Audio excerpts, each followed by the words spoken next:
வணக்கம். தந்தையின் பாட்காஸ்ட் செய்திகளை வாசிப்பது அஞ்சலி. முதலில் தலைப்புச் செய்திகள். முதலமைச்சர் ஸ்டாலின் தலைமையில் நடைபெற்றது அமைச்சரவைக் கூட்டம். ஆன்லைன் ரம்மி விவகாரம், பட்ஜெட்டில் புதிய அறிவிப்புகள் தொடர்பாக ஆலோசனை. எடப்பாடி பழனிசாமி தலைமையில் அதிமுக மாவட்ட செயலாளர்கள் கூட்டம். பொதுச் செயலாளர் தேர்தலை ஒரு மாதத்திற்குள் நடத்தி முடிக்க திட்டம் என தகவல். 10 மாவட்டங்களில் கட்டி முடிக்கப்பட்ட பாஜக அலுவலகங்கள் இன்று திறப்பு. கிருஷ்ணகிரியில் நடைபெறும் நிகழ்ச்சியில் பாஜக தேசிய தலைவர் ஜே.பி. நட்டா பங்கேற்பு. தமிழக பெண்களிடம் பழகியதால்தான் தைரியம் கிடைத்தது. புதுச்சேரி துணைநிலை ஆளுநர் தமிழிசை சவுந்தரராஜன் பெருமிதம். NLC நிர்வாகத்தை கண்டித்து கடலூர் மாவட்டத்தில் நாளை முழு அடைப்பு போராட்டம். பாமக தலைவர் அன்புமணி ராமதாஸ் அறிவிப்பு. குரூப் 4 தேர்வு முடிவுகள் இந்த மாத இறுதிக்குள் வெளியிடப்படும். தமிழ்நாடு அரசு பணியாளர் தேர்வாணையம் அறிவிப்பு. டெல்லி மதுபான ஊழல் வழக்கில் முன்னாள் துணை முதல்வர் மணீஷ் சிசோடியா மீண்டும் கைது. ஏற்கனவே CBI கைது செய்த நிலையில் அமலாக்கத்துறையினர் அதிரடி. இந்தியா ஆஸ்திரேலியா இடையிலான 4வது டெஸ்ட் கிரிக்கெட் போட்டி. முதல் நாள் ஆட்ட முடிவில் 4 விக்கெட் இழப்பிற்கு 255 ரன்கள் எடுத்தது ஆஸ்திரேலிய அணி. இனி விரிவான செய்திகள். 2023-2024 ஆண்டுக்கான நிதிநிலை அறிக்கை தாக்கல் செய்யப்பட உள்ள நிலையில் முதலமைச்சர் மு.க.ஸ்டாலின் தலைமையில் தலைமைச் செயலகத்தில் அமைச்சரவைக் கூட்டம் நடைபெற்றது. பின்னர் செய்தியாளர்களிடம் பேசிய சட்டத்துறை அமைச்சர் ரகுபதி, ஆன்லைன் விளையாட்டுகளுக்கு தடை செய்ய சட்டப்பேரவையில் மீண்டும் சட்ட முன்வடிவு கொண்டுவருவது என முடிவெடுக்கப்பட்டதாக தெரிவித்தார். முதலமைச்சர் ஸ்டாலின் பிறந்தநாளையொட்டி சென்னை யானைக்கவுனியில் பொதுக்கூட்டம் நடைபெற்றது. அதில் இந்து சமய அறநிலையத்துறை அமைச்சர் சேகர்பாபு, காங்கிரஸ் மூத்த தலைவர் EVKS இளங்கோவன், சென்னை மேயர் பிரியா ராஜன் மற்றும் திரை பிரபலங்கள் பங்கேற்றனர். விழாவில் பங்கேற்ற அனைவரும் முதலமைச்சர் ஸ்டாலின் அரசியல் பயணத்தில் எதிர்கொண்ட சவால்கள் குறித்து வியப்புடன் கூறினார்கள். அதிமுக இடைக்கால பொதுச் செயலாளர் எடப்பாடி பழனிசாமி தலைமையில் மாவட்ட செயலாளர்கள் கூட்டம் சென்னையில் உள்ள அதிமுக தலைமை அலுவலகத்தில் நடைபெற்றது. இதில் அதிமுக மாவட்ட செயலாளர்கள் மற்றும் புதுச்சேரி, கர்நாடகா, கேரளா, மகாராஷ்டிரா ஆகிய மாநிலங்களின் பொறுப்பாளர்களும் கலந்து கொண்டனர். மாவட்ட செயலாளர்கள் அனைவரையும் அரவணைத்து கட்சியை பலப்படுத்த வேண்டும் என்று கூட்டத்தில் எடப்பாடி பழனிசாமி அறிவுறுத்தியதாக தகவல்கள் வெளியாகியுள்ளன. மேலும் பொதுச் செயலாளர் தேர்தலை இன்னும் ஒரு மாதத்திற்குள் நடத்தி முடிக்க அதிமுக தலைமை திட்டமிட்டுள்ளதாகவும், பாஜகவை விமர்சிக்க வேண்டாம் என கூட்டத்தில் அறிவுறுத்தப்பட்டதாகவும் தகவல்கள் வெளியாகியுள்ளன. சென்னை மாநகர போக்குவரத்துக் கழகத்தில் தனியார் மயம் என்ற பேச்சுக்கே இடமில்லை என்று தமிழக போக்குவரத்துத்துறை அமைச்சர் சிவசங்கர் கூறினார். சென்னையில் தனியார் பேருந்துகள் இயக்கம் தொடர்பாக முதல்வருக்கு கடிதம் எழுதிய 9 தொழிற்சங்க பிரதிநிதிகளுடன் அமைச்சர் சிவசங்கர் ஆலோசனை நடத்தினார். பின்னர் செய்தியாளர்களுக்கு பேட்டியளித்த அவர், சென்னையில் மாநகர போக்குவரத்து தனியார் மயமாக்கப்படாது என்றும், புதிதாக வாங்கப்படும் மின்சார பேருந்துகளின் பராமரிப்பு பணி மட்டுமே தனியார் வசம் ஒப்படைக்கப்படும் என்றும் கூறினார். சென்னை மாநகராட்சியில் 120 கிலோமீட்டர் தூரத்திற்கு புதிதாக மழைநீர் வடிகால் அமைக்கும் பணிக்கு அமைச்சர்கள் KN நேரு, மா. சுப்பிரமணியன் அடிக்கல் நாட்டினர். சென்னையில் மண்டலம் 14 மற்றும் 15 பகுதிகளில் உள்ள 688 சாலைகளில் 508 கோடி ரூபாய் செலவில் மழைநீர் வடிகால் கால்வாய் கட்டும் பணி தொடங்கப்பட்டுள்ளது. இதற்கான அடிக்கல் நாட்டு விழாவில் பங்கேற்ற அமைச்சர்கள் 2 ஆண்டுகளுக்குள் மழைநீர் வடிகால் அமைக்கும் பணியை முடிக்க திட்டமிட்டுள்ளதாக தெரிவித்தனர்.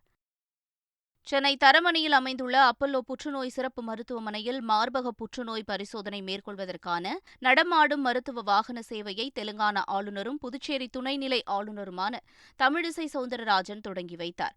எக்ஸ்ரே, ECG, இரத்த பரிசோதனை, எக்கோ, அல்ட்ராசவுண்ட் உள்ளிட்ட சிகிச்சை கருவிகள் இவ்வாகனத்தில் இடம்பெற்றுள்ளன.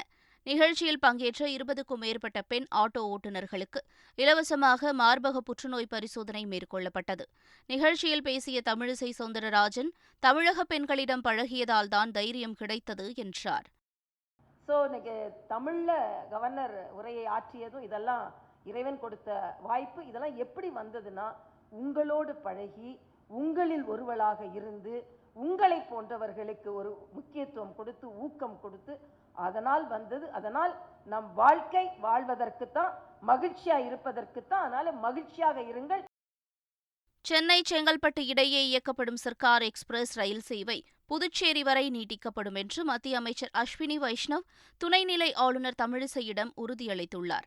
புதுச்சேரி மாநிலத்திற்கான ரயில் சேவை மற்றும் தகவல் தொடர்பு சேவை குறித்து மத்திய அமைச்சருடன் துணைநிலை ஆளுநர் தமிழிசை சவுந்தரராஜன் காணொலி வாயிலாக ஆலோசனை நடத்தினார்.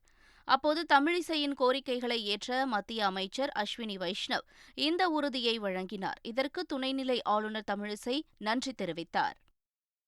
புதுச்சேரி உள்துறை அமைச்சர் நமச்சிவாயத்தை பிரெஞ்சு துணை தூதர் லிசே டால்போர்ட் பரே சட்டப்பேரவை அலுவலகத்தில் சந்தித்து பேசினார். அப்போது புதுச்சேரியில் பிரெஞ்சு தொழில் முனைவோர் குழு தொழில் தொடங்க விரும்புவதாக பிரெஞ்சு துணை தூதர் தெரிவித்தார். பின்னர் செய்தியாளர்களிடம் பேசிய அமைச்சர் நமச்சிவாயம், மக்கள் நலத்திட்டங்களுக்கு தடையாக இருக்கும் அதிகாரிகள் மீது இடமாறுதல் உள்ளிட்ட நடவடிக்கைகள் எடுக்கப்படும் என்று தெரிவித்தார். கிருஷ்ணகிரியில் இன்று நடைபெறும் நிகழ்ச்சியில் 10 மாவட்டங்களில் கட்டி முடிக்கப்பட்ட பாஜக அலுவலகங்களை வீடியோ கான்பரன்ஸ் மூலமாக அக்கட்சி தேசிய தலைவர் ஜே.பி. நட்டா திறந்து வைக்கிறார். இந்நிகழ்ச்சியில் மத்திய அமைச்சர் எல். முருகன், பாஜக மாநில தலைவர் அண்ணாமலை உள்ளிட்ட பலர் பங்கேற்கின்றனர். இதுகுறித்து கிருஷ்ணகிரியில் செய்தியாளர்களிடம் பேசிய பாஜக மாநில துணைத் தலைவர் கே.பி. ராமலிங்கம், தனிநபர்கள் விலகலால் பாஜக அதிமுக கூட்டணிக்கு எந்த பாதிப்பும் இல்லை என்று கூறினார். பாஜக மாநில தலைவர் அண்ணாமலை மீது காவல்துறை வழக்கு பதிவு செய்ததை கண்டித்து பாஜக சார்பில் சென்னை வள்ளுவர் கோட்டத்தில் இன்று கண்டன ஆர்ப்பாட்டம் நடைபெறவுள்ளது. மக்கள் பிரச்சினைகளுக்காக குரல் கொடுக்கும் மாற்றுக் கட்சித் தலைவர்களை பழிவாங்கும் நோக்குடன் அடக்குமுறையால் பணிய வைக்க ஆளும் திமுக நினைக்கிறது என்று கூறியுள்ளார். பொது நீதிக்காக குரல் கொடுத்து அறிக்கை விட்டதற்காக பொய் வழக்கு போடுகிறார்கள் என்றும் அவர் குறிப்பிட்டுள்ளார். எந்தவொரு பாஜக தொண்டனும் வழக்குக்கும் சிறைக்கும் அஞ்சுவதில்லை என்றும் அண்ணாமலை தெரிவித்துள்ளார். பாஜக ஆட்சியில் இல்லாத மாநிலங்களில் முதலமைச்சர்களுக்கு தொல்லை கொடுப்பதற்காகவே ஆளுநர்களை நியமித்துள்ளனர் என்று திமுக அமைப்பு செயலாளர் ஆர்.எஸ். பாரதி குற்றம் சாட்டியுள்ளார். தூத்துக்குடி மாவட்டம் கோவில்பட்டியில் அருகே நடைபெற்ற முதலமைச்சர் ஸ்டாலின் பிறந்தநாள் பொதுக்கூட்டத்தில் ஆர்.எஸ். பாரதி கலந்து கொண்டு பேசினார். அப்போது பாஜக ஆளும் மாநிலங்களில் பயங்கரமான ஊழல் நடைபெற்று வருகிறது என்றும், ஆனால் அங்கு ஆளுநர்கள் மௌனமாக இருக்கின்றனர் என்றும் கூறினார். என்எல்சி நிர்வாகத்தை கண்டித்து கடலூர் மாவட்டத்தில் நாளை பாமக சார்பில் முழு அடைப்பு போராட்டம் நடைபெறும் என்று அறிவிக்கப்பட்டுள்ளது. இது தொடர்பாக பாமக தலைவர் அன்புமணி ராமதாஸ் வெளியிட்டுள்ள அறிக்கையில், என்எல்சி சுரங்க விரிவாக்கப் பணிகளுக்காக ஏற்கனவே 10,000 ஏக்கர் நிலம் கையகப்படுத்தப்பட்டிருக்கும் பொழுது விவசாயிகளின் பயன்பாட்டில் உள்ள நிலங்களை கட்டுப்பாட்டில் எடுக்க துடிப்பது ஏன் என கேள்வி எழுப்பியுள்ளார். அதிமுக பாஜக கூட்டணி வலிமையாக உள்ளது என்று இந்து மக்கள் கட்சியின் தலைவர் அர்ஜுன் சம்பத் கூறியுள்ளார். ஏடிஎம்கே பாஜக கூட்டணி வலிமையா தான் இருக்கு. அதுல ஒன்றும் எந்த மாற்றமும் இல்லை. யாரோ ஒரு சிலர் அங்க ஒருத்தர் இங்க விமர்சனம் பண்ணலாம், இங்க ஒருத்தர் அங்க விமர்சனம் பண்ணலாம். இதெல்லாம் அரசியல்ல சகஜம். அதனால ஏடிஎம்கேவும் பிஜேபியும் பிரிஞ்சிரும், நாங்களே அப்படியே பதவியில் இருப்போம். இதெல்லாம் திமுகவுடைய அரசியல் சித்து விளையாட்டு. இந்த விளையாட்டுக்கெல்லாம் நம்ம மக்கள் மயங்க மாட்டாங்க. ஏடிஎம்கே தொண்டர்களும் தெளிவா இருக்காங்க. குரூப் 4 தேர்வு முடிவுகள் இம்மாத இறுதிக்குள் வெளியிடப்படும் என்று டிஎன்பிஎஸ்சி அறிவித்துள்ளது. கடந்த ஆண்டு ஜூலை 24ஆம் தேதி குரூப் 4 தேர்வு நடைபெற்றது. 16 லட்சத்திற்கும் மேற்பட்டோர் இந்த தேர்வை எழுதியிருந்த நிலையில் அவர்கள் கடந்த 7 மாதங்களாக தேர்வு முடிவுகளுக்காக காத்திருந்து வருகின்றனர். இந்நிலையில் மார்ச் மாத இறுதிக்குள் தேர்வு முடிவுகள் வெளியிடப்படும் என்று டிஎன்பிஎஸ்சி அறிவித்துள்ளது. வடமாநில தொழிலாளர்கள் தொடர்பாக வீடியோ வெளியிட்ட விவகாரத்தில் கைதானவர்களுக்கு அரசியல் கட்சிகளுடன் தொடர்பு இருப்பதாக தமிழக டிஜிபி சைலேந்திர பாபு தெரிவித்துள்ளார். நிறைய பேர் மேலே வழக்கு பதிவு பண்ணியிருக்கிறோம். அது கூட ஒரு சில நபர்களுக்கு சில அரசியல் கட்சியோட தொடர்பும் இருக்குது. அது புலன் விசாரணை இறுதியில் தான் காவல்துறை மூலமாக சில தகவல்கள் நாங்கள் கொடுக்கிறோம். மண்டபம் முகாமிலிருந்து 2 இலங்கை தமிழர்கள் தப்பிச் சென்றதால் பரபரப்பு ஏற்பட்டுள்ளது. இலங்கையில் பொருளாதார நெருக்கடி காரணமாக பாதிக்கப்பட்ட ஏராளமான தமிழர்கள் தமிழகம் வந்தனர். அவர்கள் மண்டபம் முகாமில் தங்க வைக்கப்பட்டுள்ளனர். இந்நிலையில் அங்கு தங்கியிருந்த வாசு மற்றும் புஷ்பராஜ் என்ற 2 பேர் கள்ளப்படகு மூலம் இலங்கைக்கு தப்பிச் சென்றுள்ளதாக கூறப்படுகிறது. இதுகுறித்து உளவுத்துறை அதிகாரிகள் மற்றும் போலீசார் தீவிர விசாரணை நடத்தி வருகின்றனர். நீலகிரி மாவட்டம் மசினகுடி சாலையில் வலம் வரும் ஒற்றை காட்டு யானையால் வாகன ஓட்டிகள் அச்சமடைந்துள்ளனர். வாழைத்தோட்டம் கிராமப் பகுதியில் சமீப நாட்களாக ஒற்றை காட்டு யானை ஒன்று அடிக்கடி உலா வருகிறது. வாகனங்களை கண்டதும் ஆக்ரோஷமாக வாலை தூக்கியபடி சாலையை கடந்து வனப்பகுதிக்குள் செல்கிறது. எனவே வாகன ஓட்டிகள் கவனமாக இருக்கவும், வாகனத்தை விட்டு இறங்கி புகைப்படம் மற்றும் வீடியோ போன்றவற்றை எடுக்க வேண்டாம் என்றும் வனத்துறை எச்சரித்துள்ளனர். தென்காசி மாவட்டம் மேற்கு தொடர்ச்சி மலையையொட்டியுள்ள பகுதிகளில் கடும் வெயில் காரணமாக அரிய வகை மரங்கள், மூலிகைச் செடிகள் அவ்வப்போது தீப்பிடித்து எரிந்து வருகிறது. கடையநல்லூர் அருகே மேக்கரை அடவி நயினார் கோயில் அணையையொட்டிய ஜெனரேட்டர் அறை பகுதியில் உள்ள புற்களில் மர்ம நபர்கள் தீ வைத்ததாக தெரிகிறது. இது வனப்பகுதிகளில் பற்றி எரிந்ததால் 100 ஏக்கருக்கு மேலான வனப்பகுதிகள் எரிந்து நாசமானது. இந்நிலையில் மீண்டும் மேக்கரையொட்டியுள்ள எருமைச்சாவடி வனப்பகுதியில் தீ எரிந்து வருவதால் வனவிலங்குகள் பாதிப்புக்கு ஆளாகியுள்ளன. தேவக்கோட்டையில் கஞ்சா விற்பனை செய்ததாக 2 போலீசார் கைது செய்யப்பட்டனர். சிவகங்கை மாவட்டம் தேவக்கோட்டையில் கஞ்சா கடத்தல் தொடர்பாக கைதான 4 பேர் ஒப்புதல் வாக்குமூலம் அளித்தனர். அதில் பல்லடத்தைச் சேர்ந்த சரவணன், அருண் பாண்டியன் ஆகிய 2 காவலர்கள் கஞ்சாவை பதுக்கி வைத்து விற்பனை செய்தது தெரியவந்தது. இதனையடுத்து 2 காவலர்களையும் கைது செய்த தேவக்கோட்டை போலீசார் அவர்களை நீதிமன்றத்தில் ஆஜர்படுத்தி சிறையில் அடைத்தனர். திருச்செந்தூரில் பக்தர்கள் கூட்டம் குவிந்து வருகிறது. பரமக்குடியைச் சேர்ந்த 300க்கும் மேற்பட்ட பக்தர்கள் சைக்கிளில் திருச்செந்தூர் சென்றனர். அவர்களில் பெரும்பாலானோர் முருகனுக்கு பால்குடம் எடுத்து தங்களது நேர்த்திக் கடனை செலுத்த உள்ளனர். பரமக்குடி பக்தர்கள் அனைவரும் சைக்கிளிலேயே சுமார் 190 கிலோமீட்டர் பயணம் செய்துள்ளதும் குறிப்பிடத்தக்கது.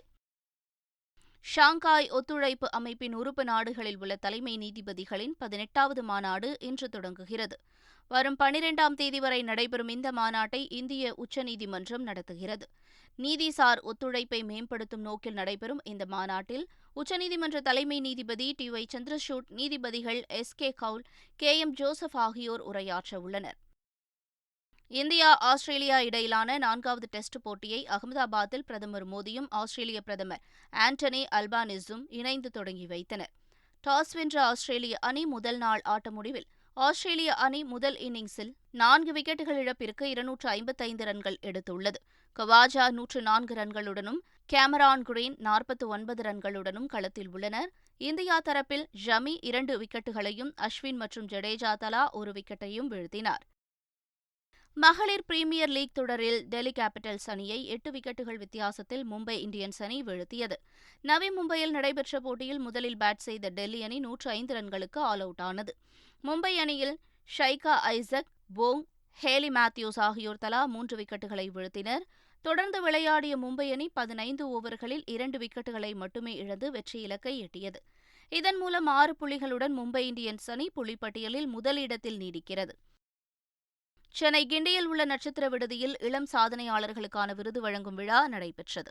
இந்நிகழ்ச்சியில் பிரசித்தி சிங், பிரிஷா, வினிஷா உமாசங்கர், லிடியன் நாதஸ்வரம் உள்ளிட்ட பல்வேறு துறைகளில் சிறந்து விளங்கியோருக்கு சூப்பர் கிட்ஸ் விருதுகள் வழங்கப்பட்டன. இந்நிகழ்ச்சியில் சிறப்பு விருந்தினராக கலந்து கொண்ட நடிகை ஸ்னேகா, பெற்றோர்களின் கனவுகளை குழந்தைகள் மீது திணிக்கக்கூடாது என தெரிவித்தார்.